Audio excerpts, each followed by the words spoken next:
아멘.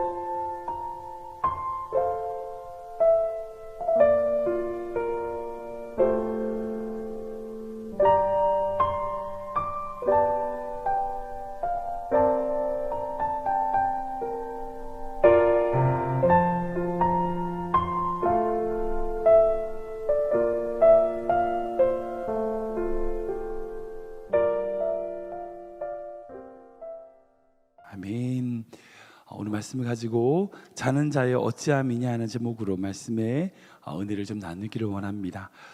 요나서는 하나님의 깊은 마음이 담긴 말씀입니다. 단순히 이 요나를 통하여 하나님이 이방 민족의 도시 그 니느웨를 구원하신다, 여러분, 그런 단순한 이야기가 아닙니다. 하나님은 이 요나서를 통하여 그분의 마음을 우리에게 알려주십니다. 그 말씀이 바로 요나서입니다. 우리가 지난 두 번에 걸쳐서 살펴본 것처럼 요나는 하나님의 거룩한 신비로운 그런 말씀과 예언을 받았음에도 불구하고 하나님을 피하여 다시스로 도망을 갔습니다. 그러나 그런 요나를 하나님이 그대로 두시는 것이 아니라 풍랑을 예비하셔서 보내시는 것을 우리는 보게 됩니다. 지난주에 나눈 것처럼 그렇게 하나님을 피해서 도망을 갔던 요나가 처음에는 얼마나 순조로웠습니까? 네. 마침 배를 만나서 다시스로 가게 됩니다. 그 당시에 배가 뭐 지금 여기서처럼 늘 있는 게 아니잖아요. 정말 그렇게 배를 만난다는 것은요, 정말 좋은, 정말 인도하심이 딱 있는 거예요. 축복이라고 말할 수 있습니다. 정말 하나님께 불순종했음에도 불구하고 순풍의 돛담배처럼 그렇게 인생에 잘 풀려가는 것 같은데, 그러나 예기치 못한 어려움, 풍랑을 만나는 것을 우리는 보게 됐습니다. 사실 여기까지는 괜찮습니다. 누구라도 사실 우리가 여기까지는 괜찮아요. 누구라도 하나님께 불순종하는 사람이 있겠습니까? 어떤 인생이라도 100% 하나님께 순종만 하겠습니까? 불순종할 때도 있고요, 정말 하나님께 그렇게 거역할 때도 있죠. 그래서 하나님께 매를 맞을 때도 있습니다. 풍랑을 만날 때도 있습니다. 여기까지만 보면 어찌 보면 지극히 보편적인 우리의 모습과도 비슷한 거예요. 근데 중요한 건 뭐냐? 그런 풍랑을 만났을 때의 요나의 반응입니다. 요나가 어떻게 했느냐? 5절 말씀 보겠습니다. 같이 읽겠습니다. 시작.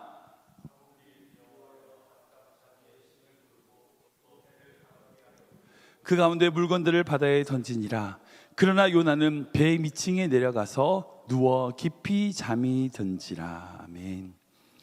그 배에 함께 타고 있던 사공들과 여러 사람들은 그 풍랑 속에서 살아남기 위하여 어떤 방법이 있는지 찾아서 노력을 하고 있어요. 몸부림치고 있습니다. 근데 어떻게 해요? 요나는 배 밑층에 내려가서 자고 있어요. 정말 이 모습은 이건 아니다 하는 생각이 듭니다. 물에 빠진 사람이 지푸라기라 붙잡는다는 속담이 있잖아요. 그건 뭐냐? 절박하며 뭐든지 붙잡으려는 것이 인간의 심리다는 것을 말하고 있습니다. 지금 하나님을 알지 못하는 그런 사공들은요, 각각 자신의 신들을 부르고 있어요. 다른 말로 물에 빠져가지고 지푸라기로 잡는 심정이란 거예요.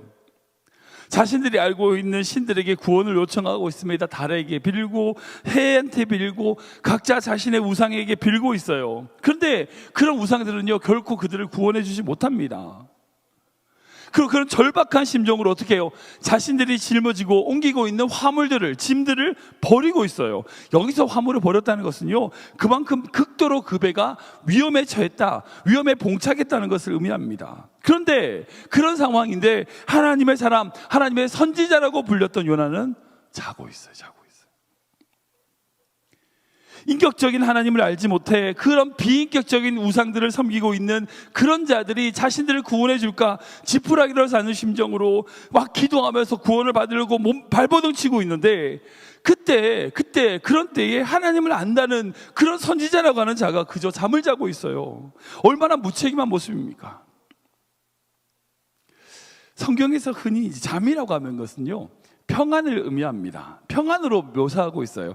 예를 들면 시편에 이렇게 기록되어 있거든요. 시편 127편 말씀 보겠습니다. 시작. 너희가 일찍 일어나고 늦게 누우며 수고의 떡을 먹음이 헛되도다. 그러므로 여호와께서 그의 사랑하시는 자에게 잠을 주시는도다. 아멘. 이 솔로몬 시편인데 솔로몬에게서 주시는 하나님의 평강을 뭐라고 표현해요? 잠으로 표현하고 있어요. 뿐만 아니라 예수님도 오늘 읽은 말씀과 비슷한 풍랑을 만나신 적이 있죠. 제자들과 함께 갈릴리 바다를 건널 때에 풍랑 속에서 예수님이 하셨던 모습을 이렇게 기록하고 있습니다. 마태복음 말씀인데요, 같이 읽겠습니다. 시작. 바다에 큰 놀이 일어나 배가 물결에 덮이게 되었으되 예수께서는 주무시는지라. 아멘.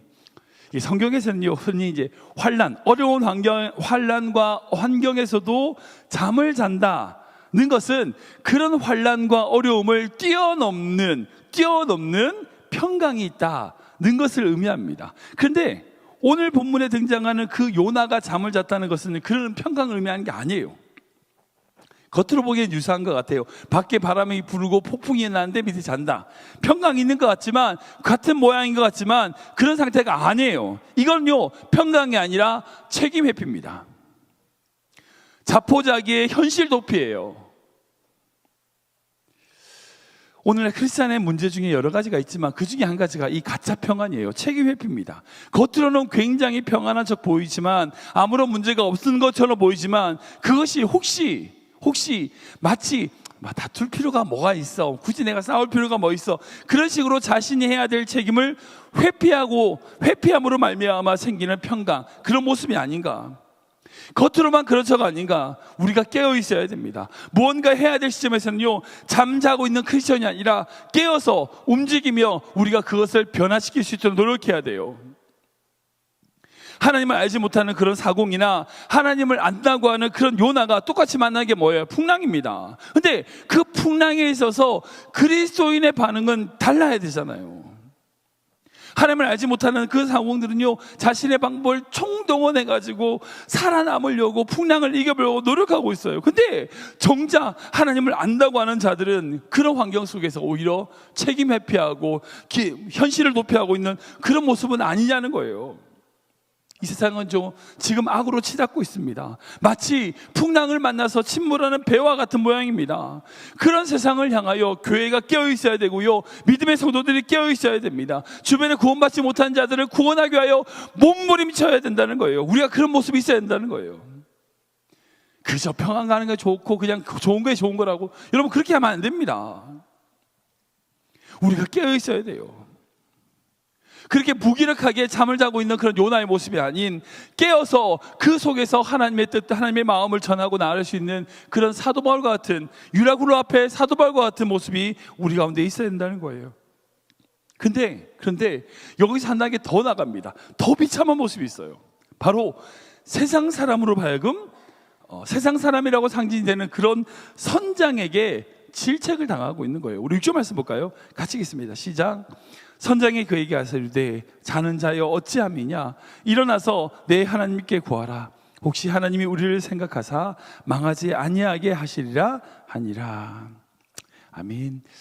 참 부끄럽고 기가 막힌 장면입니다. 하나님을 알지 못하는 이방 사람인 그 선장이 당대를 대표하는 하나님의 종, 하나님의 선지자라고 하는 그 요나를 질책하고 있어요. 자는 자여 어찌하냐, 넌 뭔데 여기서 자고 있냐 하는 거예요. 그런데 그 요나가 이런 질책과 수치를 당하게 된 것은요, 결국 하나님의 명령, 니느웨로 가라고 하는 그 하나님의 말씀에 불순종한 결과입니다. 하나님의 명령에 불순종했기 때문에 세상 사람들 앞에서 지적을 받게 되고요, 사람들 앞에서 수치를 당하게 되는 거예요. 근데 여기서 주목해야 될 것은 뭐냐면, 하나님은요, 세상 사람들을 통해서라도 하나님의 백성을 질책하신다는 거예요. 부끄럽지만 한국에 있는 우리 교단에 소속된 몇 교회가 세습 문제로 지금 굉장히 소란스러웠습니다. 어마어마한 부를 축적하고 있는 그 초대형 교회에 자신의 아들에게 세습을 했고, 그 세습한 것을 그치지 않고 올해 그 교회에서 총회를 열었어요. 근데 그 총회를 여는 과정도 그렇고, 그 총회를 진행한 총회장과 모든 임원들도 그렇고, 모든 세상의 사람들이 다 지탄을 했어요. 그러면 안 된다. 오히려 어떤 교회는요, 자신 교회에서 총회를 할 테니까 그 교회에서 하지 말고 자기에게 해달라고 요청을 하는 경우도 있었습니다. 그 총회를 두고 세상의 많은 언론들이 다 질책을 합니다.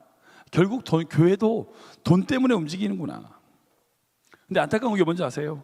더 안타까운 것은 그 교회가 그렇게 선두로 함으로 지방에 좀 크다고 하는 다른 교회들도 똑같은 방법으로 서슴지 않고 세습을 하기 시작했습니다.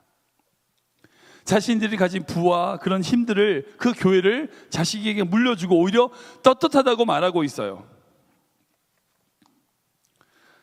사실 이제 작은 교회라든지 아무도 가지 않으려고 하는 그런 교회를 세습한다면 모든 사람들이 칭찬할 겁니다. 박수를 칠 거예요.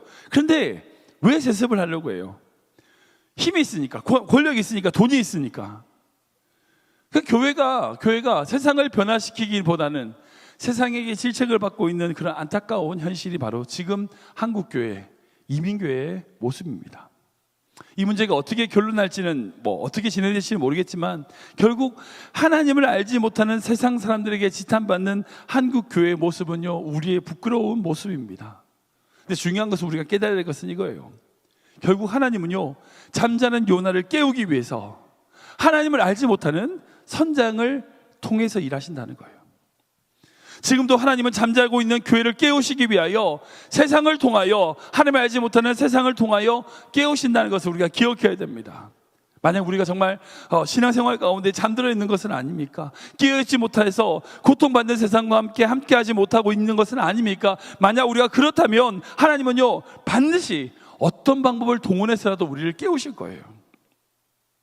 부끄러운 모습을 그저 그 자리에 있는 것이 아니라 우리를 깨우시는 분이라는 것을 여러분들 기억하셔야 돼요.